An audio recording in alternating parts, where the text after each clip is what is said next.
Assalamualaikum warahmatullahi wabarakatuh.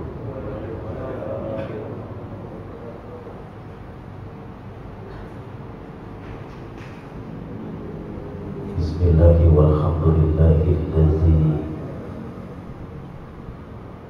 faddala bani adama bil ilmi wal hikam.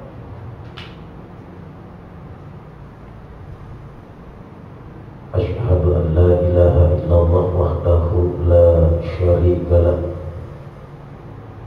al-malikul alam, dzul jalali wal ikram. Wa asyhadu anna sayyidana Muhammadan abduhu wa rasuluhu sayyidul anam. Allahumma sholli wa sallim wa barik ala sayyidina Muhammadin sallallahu alaihi wasallam wa ala alihi wa ashabihi bararatil kiram. Amma ba'd. Segenap jamaah Masjid Nurul Amal yang saya hormati, para tokoh agama, tokoh masyarakat, para sepuh, dan juga terkhusus salam takzim terkini penuh rasa sayang dan cinta Al-Fakir aturkan kepada Bapak Ketua DKM Masjid Nurul Amal beserta jajaran. Syukur alhamdulillah, minggu malam ini atau sore ini dengan rahmat nikmat ridho Allah Subhanahu wa taala kembali Allah pertemukan kita dalam rangka mengisi kehidupan dengan beribadah kepada Allah Subhanahu wa taala.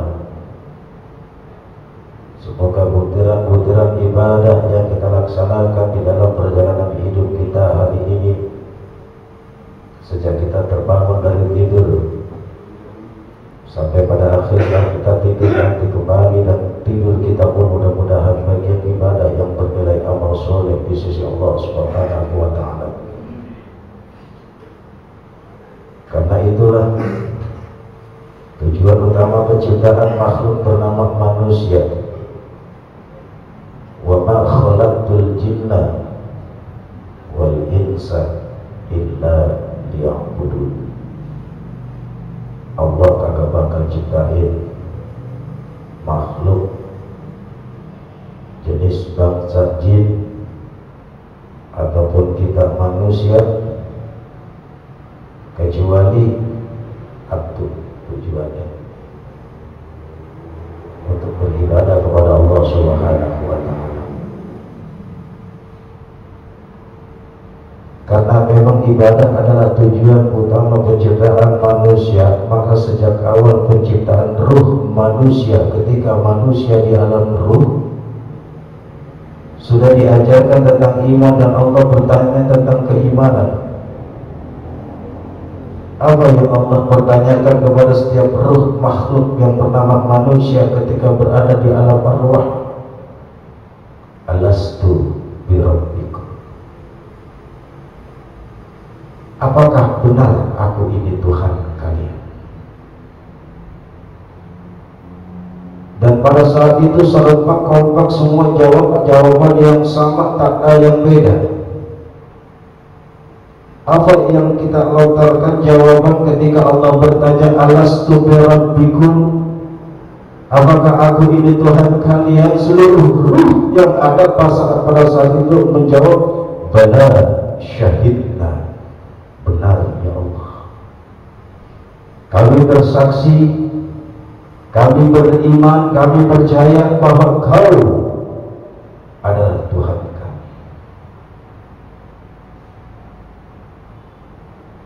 Dari sinilah sebabnya ketika manusia terlahir ke alam dunia, dari rahim siapapun dia lahir, kata Nabi, kullu mauludi yuladu alal fitrah. Setiap bayi yang terlahir ke alam dunia, mau emaknya pelacur sekalipun, itu nggak bawa dosa warisan.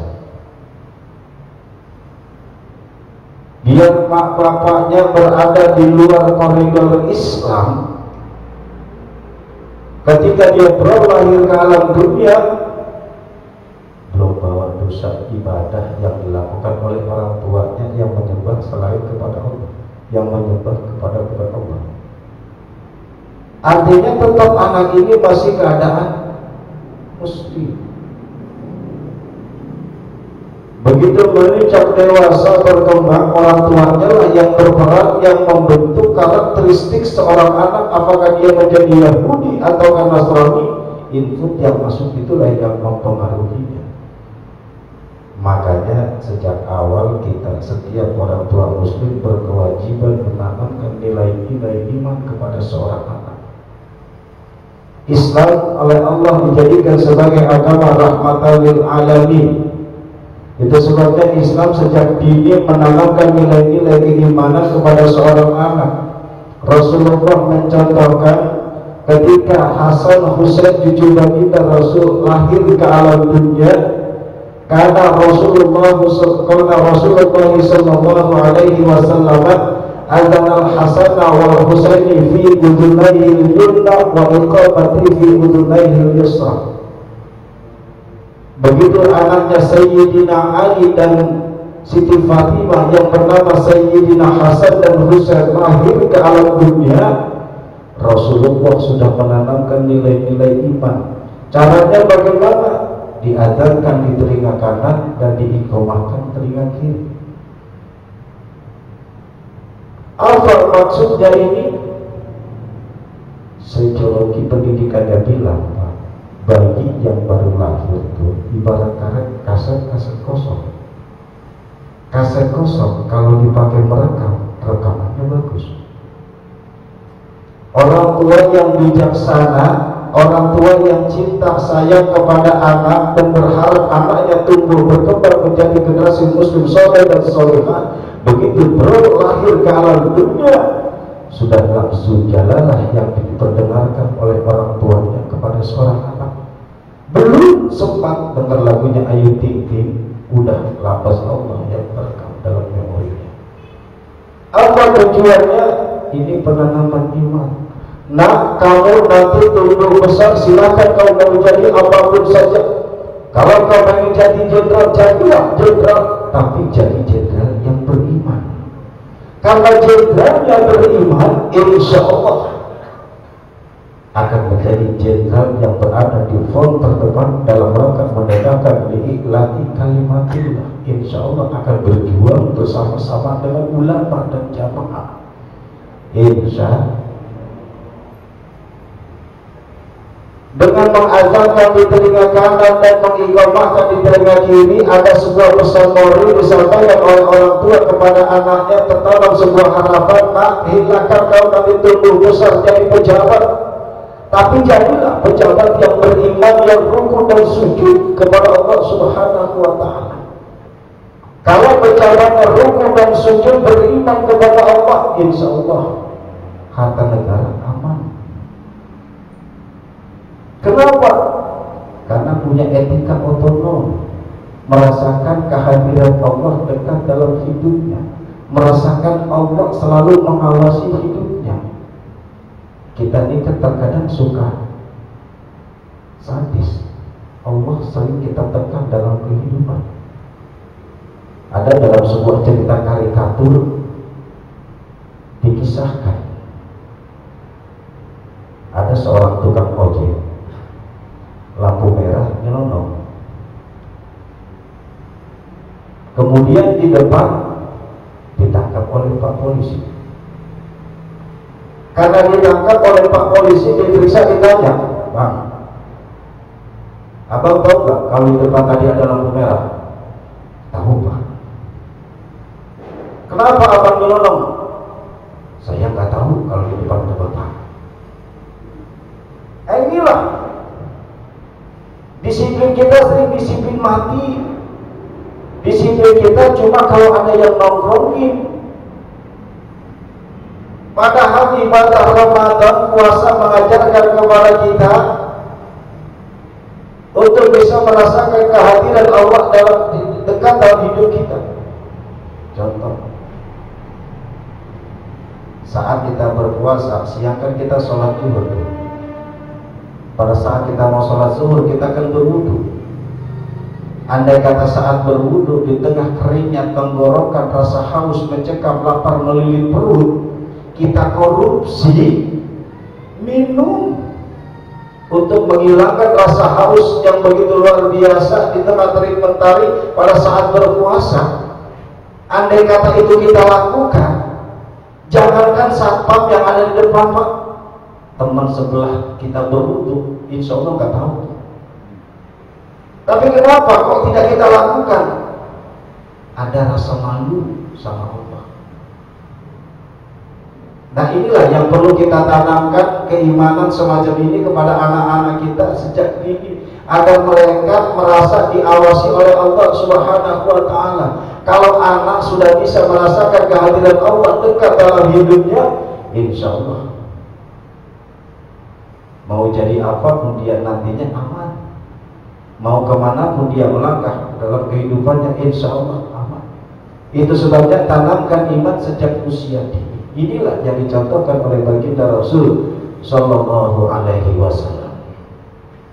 Salawat dan salam semoga selalu Allah limpah curahkan kepada Nabi kita Muhammad Sallallahu Alaihi Wasallam. Hadirin, sebelum lanjut kita melanjutkan kajian Tafsir Jalalain membahas suratul Fatihah. Mari bersama terlebih dahulu kita baca Fatihah. Kita hadiah buat pengarang kitab ini. Mudah-mudahan lewat karya tulisnya yang kita pelajari memberikan keberkahan untuk bisa menanamkan nilai-nilai keimanan dan memberikan sugesti lebih kuat pada kita dalam melakukan dan menegakkan agama dalam kehidupan. Al-Fatihah. Bismillahirrahmanirrahim. Alhamdulillahirabbil alamin arrahmanir rahim maliki yaumiddin. Iyyaka na'budu wa iyyaka nasta'in ihdinas siratal mustaqim siratal ladzina an'amta 'alaihim ghairil maghdubi 'alaihim waladdallin. Allahumma shalli wa sallim wa barik 'alaihi. Ya Rabbi bil Mustafa balligh maqasidana waghfir lana ma maqa ya wasi'an karami. Ya Rabbi bil Mustafa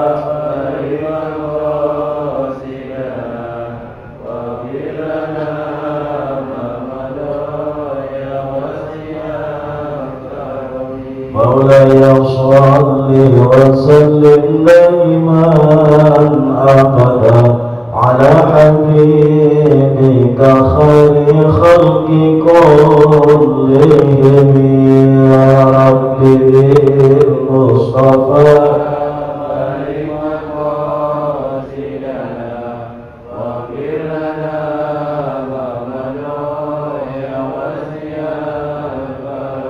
Allahumma salli wa sallim wa barik alaihi wa ala alihi. Bismillahirrahmanirrahim. Para bapak jamaah Masjidul Amal yang saya hormati, malam ini kita melanjutkan kajian Tafsir Jalalain membahas suratul Fatihah, di mana pada pertemuan yang lalu sebelum kita bicara soal ayat pertama suratul Fatihah yang berbunyi Bismillahirrahmanirrahim, terlebih dahulu saya mengulas menegaskan kembali bahwa soal pembacaan bismillah di dalam membaca suratul Fatihah ini ada dua pendapat. Pendapat pertama, ada yang mengatakan bahwa bismillah itu termasuk ayat bagian dari 7 ayat suratul Fatihah. Artinya termasuk ayat-ayat suratul Fatihah. Ini yang lazim kita baca dan kita lakukan. Jikalau bismillah ini termasuk ayat dari suratul Fatihah dan menempati ayat pertama atau menjadi ayat pertama suratul Fatihah, kata Imam Jalaluddin As-Suyuti, dijelaskan oleh beliau, maka ayat yang ke-7 dari suratul Fatihah itu bunyinya siratal ladzina an'amta alaihim ila akhir ayat sampai ghairil maghdubi alaihim waladdallin. Silakan mau baca seperti ini, jelas ulama menjelaskan itu termasuk bagian dan boleh dibaca. Artinya kalau kita baca Fatihah awali dengan bismillah, karena bismillah ini termasuk ayat. Itu pendapat pertama. Pendapat yang kedua menjelaskan, jikalau bismillah itu tidak termasuk ayat dari suratul Fatihah, dengan alasan karena surah-surah yang lain pun ada bismillahnya atau ada basmalahnya, maka berdasarkan pendapat itu ayat yang ke-7 dari suratul Fatihah itu bunyinya ghairil maghdubi alaihim waladdallin. Ayat yang ke-6-nya mana? Siratal ladzina an'amta alaihim. Dengan pendapat ini, jikalau di tengah kehidupan beragama masyarakat muslim ada yang membaca Fatihah tanpa basmalah atau tanpa bismillah, jangan disalahin. Itu maksud saya. Ketika itu terjadi dan kita melihat, misalnya kita sholat berjamaah, di satu kesempatan imam kita ini baca Fatihah, bismillahnya zahar, Bismillahirrahmanirrahim, Alhamdulillahi Rabbil Alamin, Ar-Rahmanir-Rahim. Nah, ini pendapat yang pertama tuh, boleh. Maksud saya itu. Kemudian suatu waktu ada imam yang datang, yang masyarakat kita juga, dan memang dia termasuk tokoh agama juga, misalnya mimpin sholat jadi imam, giliran baca Fatihah langsung kagak pakai bismillah lagi. Begitu Allahu Akbar, baca doa istiftah atau doa iftitah, Allahu Akbar kabira, monggo, atau Allahumma ba'id baini, maka ya silakan yang mana aja, dan itu yang penting ditambah untuk menambah nilai pahala dalam ibadah, silakan baca tuh doa. Selesai itu nggak pakai bismillah, langsung Alhamdulillahi Rabbil Alamin, Ar-Rahmanir-Rahim. Oh, kemarin waktu ngaji tafsir Jalalain dijelasin oleh Imam Jalaluddin As-Suyuti, boleh. Nah, kalau sudah sama-sama tahu, makanya jamaah nggak perlu ribut lagi. Jangan selesai sholat pada berundang. Lihat itu imam, masa baca Fatihah, baca bismillah lagi. Kagak akbar di sholatnya. Ini nggak perlu sampai terjadi semacam ini. Atau gara-gara baca bismillah, yang satu baca bismillah, besok sholatnya nggak mau jadi satu, bikin masjid baru. Wah, ini masjid yang Fatihahnya baca bismillah nih, yang sini nggak pakai baca bismillah. Akhirnya apa? Terjadi kelompok. Ini kelompok yang pakai bismillah, yang ini kelompok nggak pakai bismillah. Akhirnya ketemu pada cendetul. Ini nggak perlu terjadi. Nah, inilah. Yuk kita perluas wawasan kita tentang hal-hal semacam itu. Bapak saudara hadirin yang saya hormati, berdasarkan pendapat itu, maka bismillah ini kita anggap, karena ini yang menjadi kebiasaan kita, termasuk bagian ayat dari suratul Fatihah. Ini kelaziman kita. Apa sih artinya bismillah itu? Biasanya dalam sehari-hari itu kita sering menjelaskan, kita sering menerjemahkan Bismillahirrahmanirrahim itu dengan arti dengan menyebut nama Allah yang Maha Pengasih lagi Maha Penyayang. Di sini menanamkan sebuah nilai akidah yang tinggi. Pertama, kita diajarkan dan menempatkan kalimat bismillah ini untuk dibaca dan diucapkan setiap kali awal melakukan satu kegiatan. Mau ngapain aja, awali dengan berdoa, minimal baca bismillah. Tujuannya untuk ingat kita sama Allah, supaya apapun yang kita lakukan kita ingat sama Allah.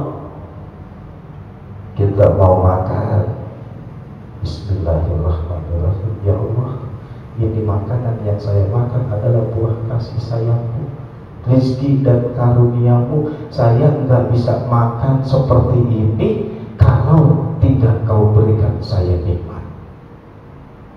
Karena makanan yang kita makan itu adalah merupakan bagian dari karunia nikmat yang Allah berikan. Adanya makanan yang kita konsumsi, adanya rasa kemauan untuk menikmati makanan, adanya selera yang bisa merasakan nikmatnya makanan, ini nikmat besar yang diberikan Allah. Inilah namanya nikmat rahmaniyah. Nikmat rahmaniyah ini artinya Allah Maha Pengasih, Allah Maha Pemurah, Allah Maha Pengasih, tak pernah pilih kasih. Siapapun dan apapun makhluknya di alam dunia ini, Allah yang kasih rezeki.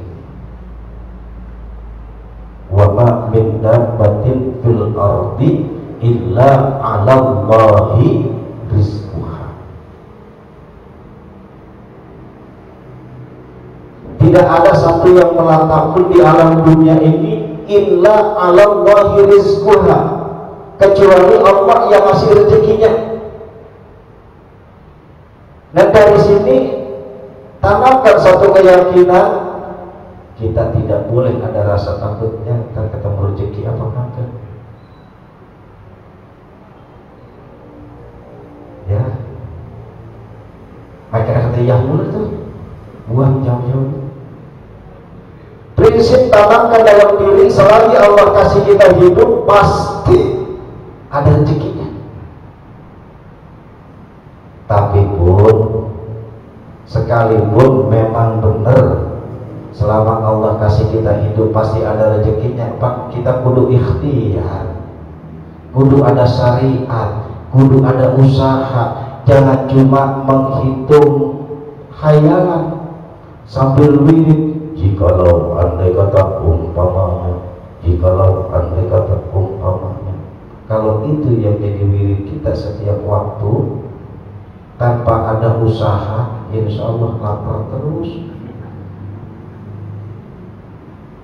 Sekarang tau gampangnya gini aja Pak, di depan kita nih ada segelas air, tenggorokan kering, yang bisa menghilangkan rasa dahaga, rasa haus kan kudu minum. Tapi itu air cuma diyakini bahwa kalau kita minum, rasa haus kita bakal hilang. Kita nggak mau ada usaha ambil gelas, cuma diprototin doang, insya Allah tuh haus terus.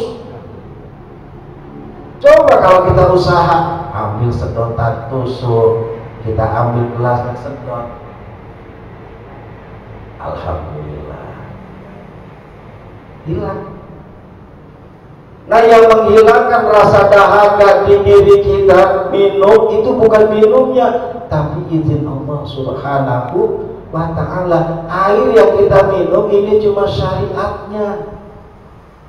Yang bisa menyebabkan perut kita kenyang itu bukan karena makanan yang kita makan, tapi karena ada izin dari Allah Subhanahu wa ta'ala.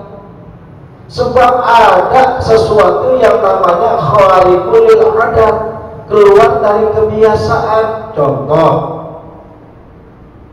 api yang menyala-nyala, api yang berkobar-kobar, atau si jago merah, ini kan biasanya melahap apa yang ditemui olehnya.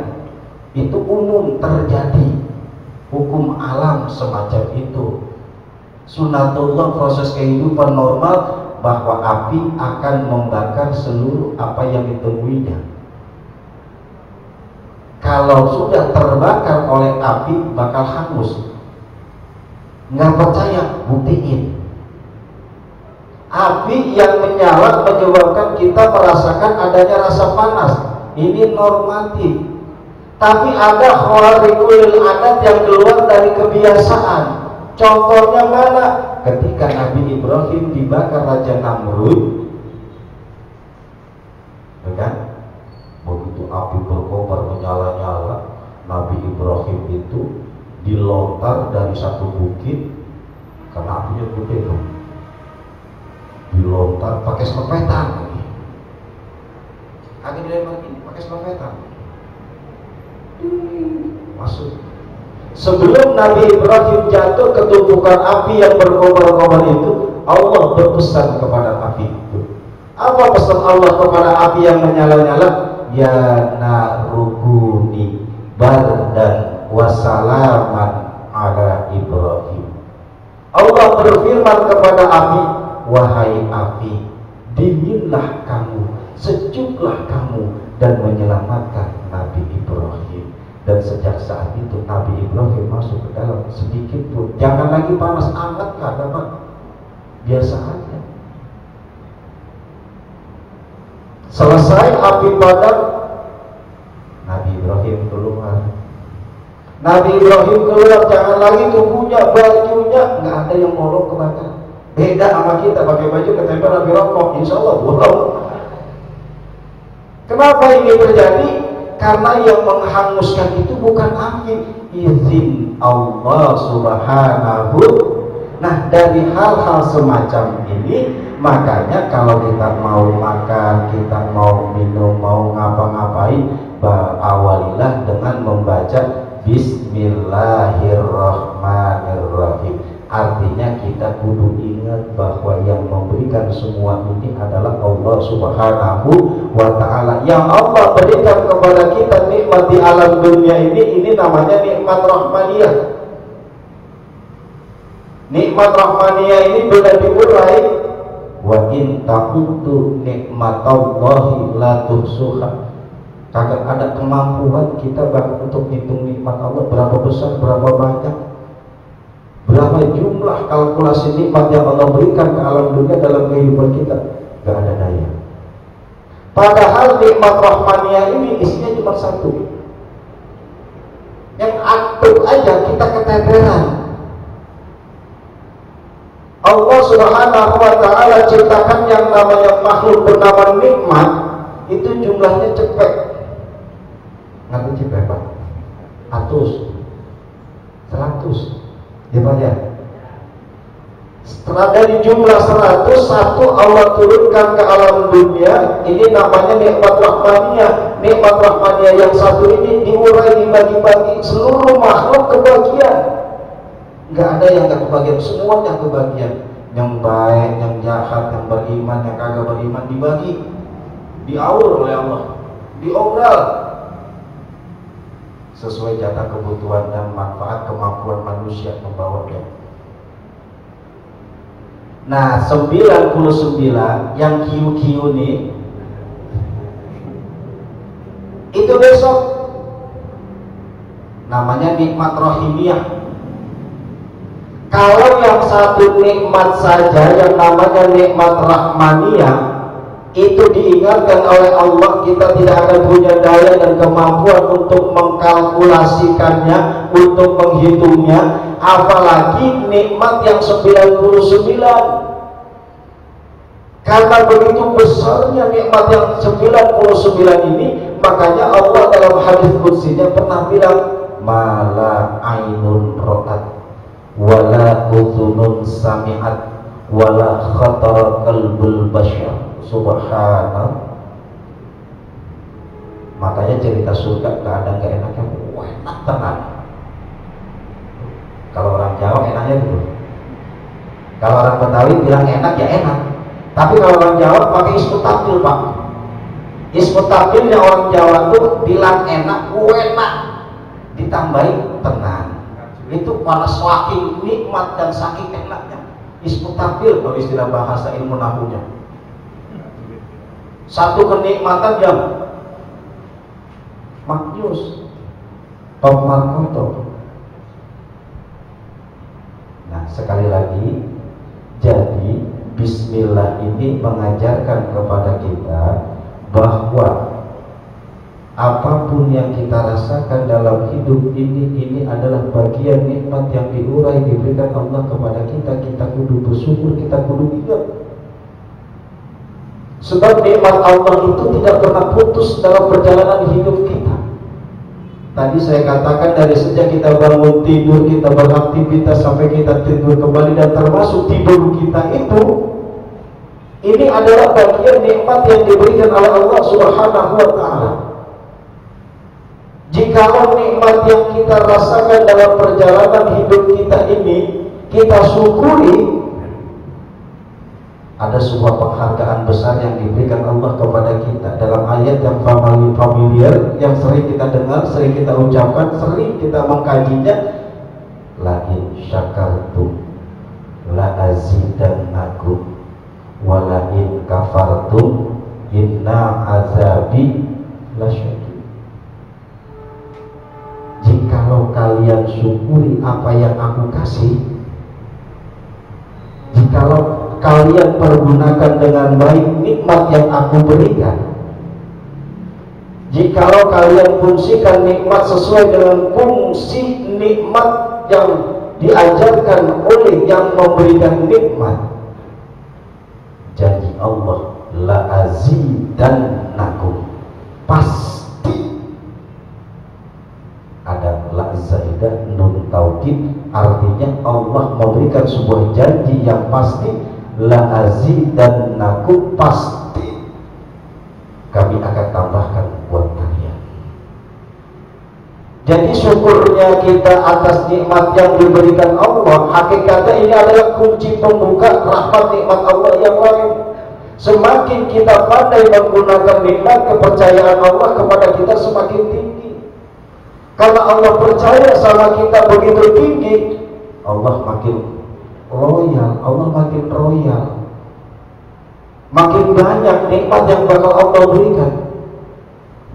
Tapi sebaliknya, walain kafartum,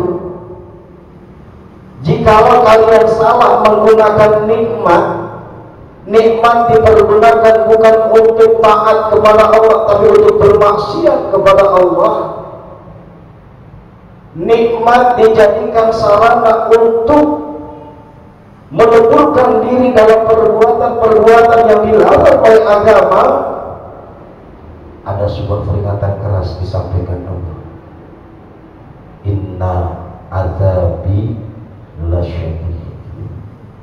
Ingat, sesungguhnya ancamanku, siksaku, azabku sangatlah pedih. Di mana pedihnya azab yang Allah bakal berikan kepada orang-orang yang kufur nikmat? Begitu dia masuk alam akhirat, bicara soal azab di dalam neraka, Pak, kagak ada enak-enaknya. Jangan pernah berpikir neraka itu hangat. Wah, enak Ustaz, di neraka mah hangat, kagak ada dingin-dinginnya. Pala lu peang. Neraka itu gak ada cerita hangat, Pak. Api neraka dibakar pertama warnanya merah. 1000 tahun pertama dibakar, apinya warnanya merah, berkobar menyala-nyala. Dibakar 1000 tahun yang kedua, berubah putih. 1000 tahun yang ketiga dibakar, itu api neraka warnanya hitam. Kalau mau tahu cerita tentang bagaimana itu neraka, ketika Nabi Adam diturunkan Allah ke alam dunia, itu kan diturunkan di negeri India tuh, Ibu Hawa di kota Jeddah. Jeddah itu artinya kota nenek. Lama cari mencari, akhirnya ketemu di Padang Arafah, di Jabal Rahmah. Itu belum ada api di alam dunia, belum ada api buat masak. Nabi Adam, dunia belum ada api. Allah tahu bahwa api nanti sangat dibutuhkan oleh Nabi Adam untuk menghangatkan diri, untuk memasak dan lain sebagainya. Makanya kemudian Allah turunkan, Allah perintahkan malaikat Jibril untuk membawa bara api neraka untuk diberikan kepada Nabi Adam sebagai bara api di dunia. Berapa besar yang diambil? Sebutir kurma. Begitu diambil sebutir kurma, kagak nyambung, dunia terimanya, dibalikin, diparoin. Separoh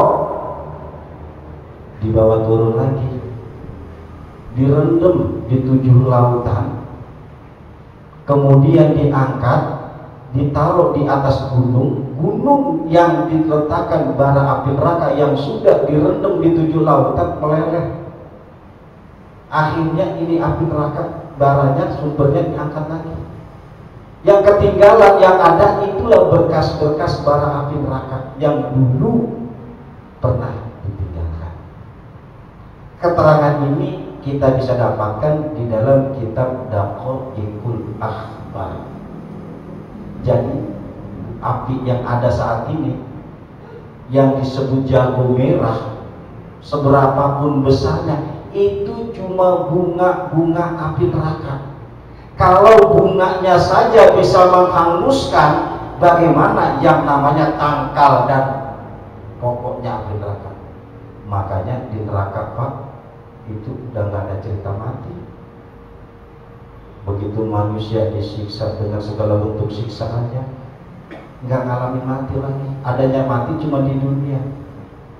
Jadi begitu hancur tubuh yang satu, Allah akan ciptakan tubuh yang baru. Idza nudijat juluduhum baddalnahum juludan ghairaha liyazukul azab. Manakala terkelupas kulit yang satu terbakar, rontok seluruh isi daging-dagingnya. Enggak mati. Enggak mati. Kulit yang hangus, daging yang rontok, badalnahum juludan ghairaha. Allah akan ganti dengan kulit-kulit yang baru. Untuk apa? Liyazukul azab, agar mereka bisa merasakan betapa pedihnya bara api neraka, siksa di dalam neraka. Ya, pintar-pintar kita menggunakan nikmat yang dikasih oleh Allah Subhanahu wa ta'ala. Kemudian ayat yang kedua surat Al-Fatihah berbunyi Alhamdulillahirabbil alamin. Alhamdulillah artinya segala puji bagi Allah. Jumlatul khobariyatun, kalimat Alhamdulillah ini namanya jumlah khobariyah. Maksudnya satu bentuk jumlah kalimat yang memberitahukan, menginformasikan, mempublikasikan, ngasih tahu. Qusida biha salamu ala Allah, bahwa yang dimaksud di sini adalah segala bentuk pujian itu milik Allah Subhanahu wa ta'ala.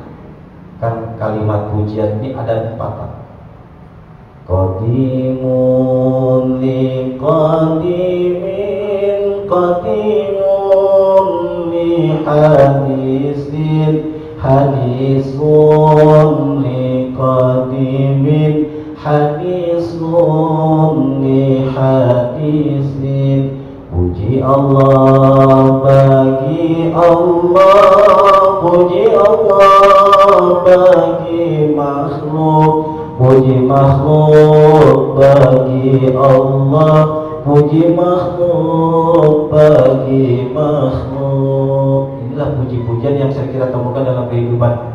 Contoh pertama, Allah memuji zatnya sendiri. Mana contoh ayatnya? Subhanalladzi asra bi 'abdihi lailan minal masjidil harami ilal masjidil aqsa. Nah itu Allah, kan firman Allah tuh. Allah memuji zatnya yang telah memperjalankan seorang hambanya namanya Nabi Muhammad sallallahu alaihi wasallam, atau di dalam surah At-Tabarak tuh, tabarakalladzi biyadihil mulk. Kenapa ya? Nah ini artinya Allah memuji zatnya sendiri. Boleh gak Pak? Boleh. Wong kehidupan punya Allah, semuanya milik Allah. Allah memuji dirinya sendiri yang menciptakan makhluk Allah.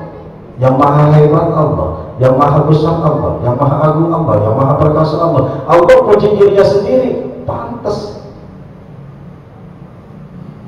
Yang kedua, Allah puji makhluknya. Mana contohnya? Innaka la'ala khuluqin azim. Allah puji Nabi Muhammad, sungguh engkau Muhammad memiliki budi pekerti yang sangat mulia. Boleh enggak? Boleh. Atasan memuji bawahannya, bagus, supaya ada sebuah nilai sugesti yang tinggi, hamba supaya lebih taat kepada Allah, bawahan supaya lebih rajin. Makanya jadi orang tua kudu pinter-pinter muji anak supaya anak nurut. Allah ngajarin tuh. Begitu anak berprestasi, berikan pujian, penghargaan, insya Allah anak makin getol mau belajar. Anak kita mulai rajin beribadah, berikan penghargaan, berikan pujian. Ya Allah, nah Bapak bangga, lihat kamu sejak dini sudah mau sholat. Anak dibilang begitu, Pak, subhanallah, girang Pak hati. Makanya jadi orang tua jangan pelit-pelit pujian, sanjung, silakan. Nah yang ketiga, puji makhluk kepada Allah. Ini sudah semestinya. Contohnya mana? Subhanallah, walhamdulillah, wala ilaha illallah, wallahu akbar. Subhanallah, walhamdulillah, wala ilaha illallah, wallahu akbar. Ini namanya puji makhluk kepada Sang Khalik, puji hamba kepada Allah Tuhannya. Mau dilakukan secara individual, pribadi masing-masing, besar atau bid'ah sendiri, monggo. Atau dengan cara berjamaah, ciptakan majlis zikir seperti yang sering kita temukan, mangga. Nggak usah diributkan soal zikir, mau yang sendiri apa yang rame-rame. Jangan orang zikir rame-rame dibilang bid'ah. Ini kan biang kerok. Giliran orang mirip kartu berempat kagak diliputin. Orang zikir, subhanallah, walhamdulillah, wala ilaha illallah, wallahu akbar, atau tahlilan bahasa kita tuh diliputin. Yang lagi megangin kartu remi berempat, berlima, berenam, anteng aja, gak diharu-haruin. Nah, ini kan salah kaprah kita, Pak. Yuk, kalau Allah mengajarkan, perbanyaklah berzikir kepada Allah Subhanahu wa ta'ala. Banyak-banyaklah mengingat Allah Subhanahu wa ta'ala. Kenapa? Karena kepada orang yang gemar berzikir kepada Allah, Allah akan berikan sebuah penghargaan. Apa penghargaan yang diberikan Allah? Ketentraman batin. Ala bizikrillahi tatma'innul qulub. Ingat, hanya dengan cara kalian ingat aku, kalian akan merasakan ketentraman batin dalam hidup ini. Nah yang keempat, pujian itu puji makhluk kepada makhluk. Makhluk saling mengagumi, makhluk saling menyanjung. Dan kita harus ingat ketika itu terjadi bahwa yang lebih layak pantas dipuji dan puji-pujian itu adalah milik Allah Subhanahu wa ta'ala. Bimadmuniha min annahu ta'ala malikul jami'il hamdi minal khalqi, dengan makna yang terkandung di dalamnya bahwasanya Allah Subhanahu wa ta'ala adalah zat yang memiliki seluruh pujian yang ada dari makhluk. Al-mustahiqun li ayyahmaduhu, atau yang lebih layak untuk dipuji oleh makhluk hanyalah Allah Subhanahu wa ta'ala. Jadi kalau ada orang mengidolakan kita, orang mengagumi kita, orang memuji kita, jangan kita membusungkan dada. Contoh, kita punya prestasi, wah Bapak hebat bener ya, jangan kita busungkan dada, tapi ucapkan alhamdulillahirabbil alamin, karena Allah yang memberikan kita ini semua. Kalau Allah cabut, kita gak punya apa-apa. Jangankan kehebatan, jangankan segala pangkat jabatan dan kedudukan dan keistimewaan, benang selembar waktu kita lahir kagak ngikut. Begitu kita mati, cuma kain kapan yang akan menyertai kita. Daging kita hanya akan jadi santapan cacing-cacing tanah. Apa yang mau kita sombongkan di hadapan Allah Subhanahu wa ta'ala? Enggak ada. Di sini akan tumbuh sifat Allah.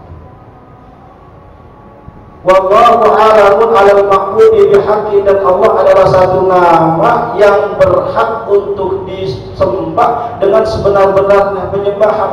Rabbil alamin, Tuhan seru sekalian alam. Artinya Tuhan yang mengurus alam, Tuhan yang memiliki seluruh makhluk yang ada dalam kehidupan ini, dan dialah Allah Subhanahu wa ta'ala. Bapak saudara hadirin yang saya hormati, ini saja kajian tafsir saudara lain 2 ayat pertama surat Al-Fatihah yang bisa kita bahas.